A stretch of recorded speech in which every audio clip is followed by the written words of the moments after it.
Globalisasi. Kita kini telah memasuki era digital di mana berbagai aspek kehidupan mengalami perkembangan akibat hilangnya batas-batas negara. Globalisasi telah membawa kita ke peradaban baru. Banyak sekali keuntungan yang dapat kita peroleh yang dapat dilihat sehari-hari, seperti kemudahan untuk melakukan kegiatan karena adanya teknologi ataupun besarnya kesempatan secara ekonomi dalam dunia digital. Namun, hal tersebut tidaklah lepas atas permasalahan-permasalahan sosial yang terjadi jika tidak dihadapi secara bijak. Contohnya adalah isu kerusakan lingkungan. Hubungan globalisasi dengan lingkungan merupakan isu yang kompleks. Di satu sisi, globalisasi telah memainkan peran penting dalam pengembangan energi berkelanjutan dan penelitian lingkungan yang luas. Prime examples of how the international community may join its forces in order to combat a threat to humankind. Di lain hal, globalisasi juga mengakibatkan kerusakan lingkungan yang mengancam kehidupan manusia, disebabkan oleh industri dan perkembangannya yang sering sekali eksploitatif, terutama oleh perusahaan-perusahaan besar multinasional.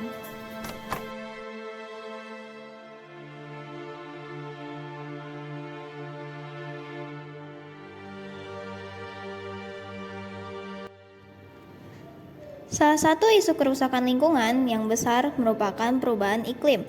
Globalisasi dan perubahan iklim saling terkait, karena meningkatnya pergerakan barang, orang, dan modal lintas batas akibat globalisasi dapat memberikan kontribusi yang signifikan terhadap emisi gas rumah kaca, sehingga memperburuk perubahan iklim.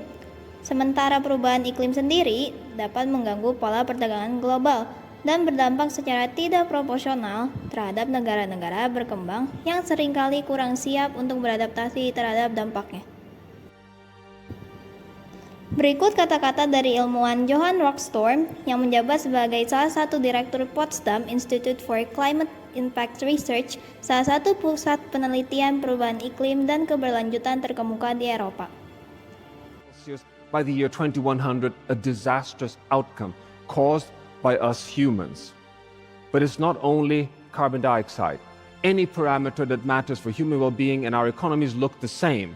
Here you have it, linear change up until the 1950s. We go into the great acceleration, and this is what we're seeing across overconsumption of fresh water, the 6 max extinction of species, over-eutrophying our freshwater systems with nitrogen and phosphorus, all of it undermining the stability of the planet. Beliau menjelaskan tidak hanya gas rumah kaca dan suhu bumi saja, tetapi berbagai parameter kehidupan manusia, mulai dari eksploitasi bahari, tingkat transportasi, dan sebagainya. Semua mengalami peningkatan linear sejak tahun 1950. Semuanya berakibat buruk terhadap stabilitas dari bumi yang kita tinggali.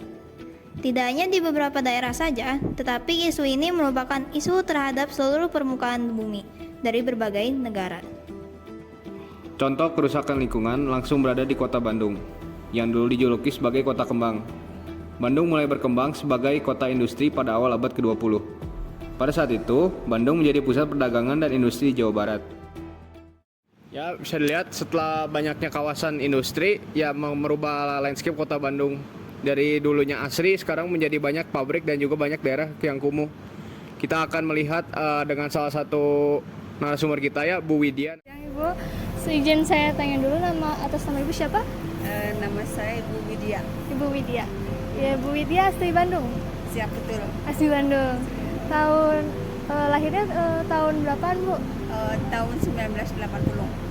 Tahun 1980 berarti beda banget ya sama Bandung yang sekarang pasti lihat. Jauh banget. Bandung dulu dengan Bandung sekarang ya beda banget sih.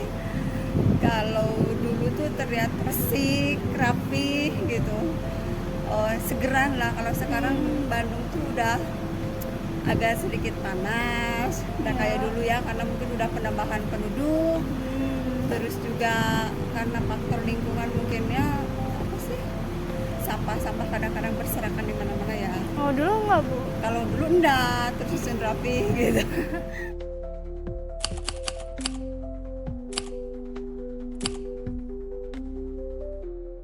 Sekarang sudah agak beda. Sekarang ya bedanya dikit atau bedanya banyak? Ya lumayan lumayan agak banyak sih. Lumayan agak banyak. Kalau dulu kan tertata rapi kayak di Kosambi ya, di Jalan Merdeka. Tapi juga alhamdulillah sekarang ada peningkatan juga. Di sana kan ada tempat-tempat, ada tambahan kuliner atau apa gitu. Iya sih ya. Karena dulu tuh dibilang Bandung kota kembang itu ya emang betul-betul indah. Bener-bener indah, Bu. Betul-betul indah, sejuk Bandung itu. Kalau sekarang mungkin udah bertambah penduduk, terus juga udah apa sih ya, masyarakatnya kadang-kadang kurang peduli terhadap lingkungan ya.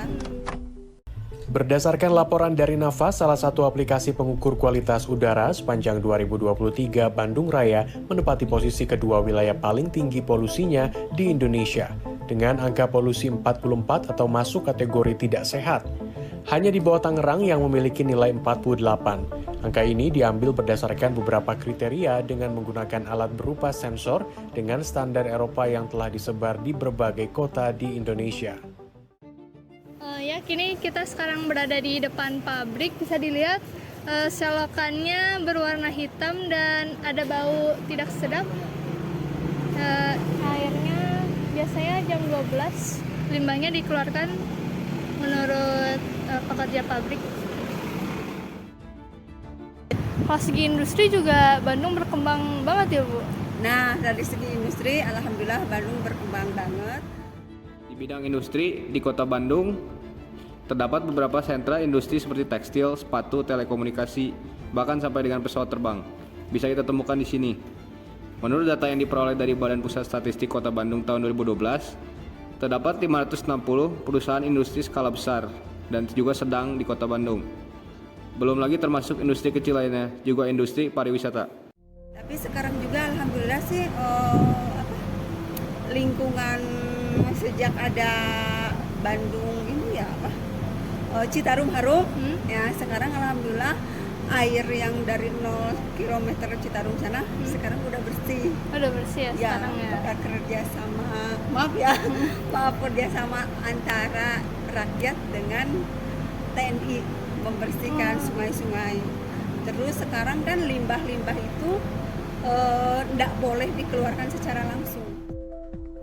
Program Citarum Harum yang dimaksud merupakan program dalam rangka memulihkan kondisi DAS Citarum yang merupakan sungai terpanjang di Jawa Barat yang membentang sepanjang 270 km serta bermuara di Rawa, Gembong, Bekasi. Secara global, terdapat juga upaya seperti The Paris Agreement, sebuah perjanjian internasional yang mengikat secara hukum di bawah kerangka Konvensi Perserikatan Bangsa-Bangsa tentang perubahan iklim, di mana negara-negara berkomitmen untuk membatasi pemanasan global hingga jauh di bawah 2 derajat Celcius. Idealnya bertujuan 1,5 derajat Celcius. Dengan mengurangi emisi gas rumah kaca secara signifikan, ini dianggap sebagai upaya internasional utama untuk memerangi perubahan iklim dalam skala global. Terdapat juga Ocean Conservancy's International Coastal Cleanup, upaya sukarelawan di seluruh dunia untuk mengumpulkan sampah dari pantai dan perairan. Isu kerusakan lingkungan merupakan salah satu permasalahan paling kritis pada dunia modern ini. Menurut sebagian besar konsensus ilmiah, isu tersebut harus dianggap sebagai prioritas utama karena dampaknya signifikan dan berpotensi menimbulkan bencana terhadap planet dan kehidupan manusia. Sehingga memerlukan tindakan segera untuk mengurangi dampaknya. Menunda tindakan dapat mengakibatkan kerusakan yang tidak dapat dipulihkan pada ekosistem dan konsekuensi yang parah bagi kesehatan dan kesejahteraan manusia.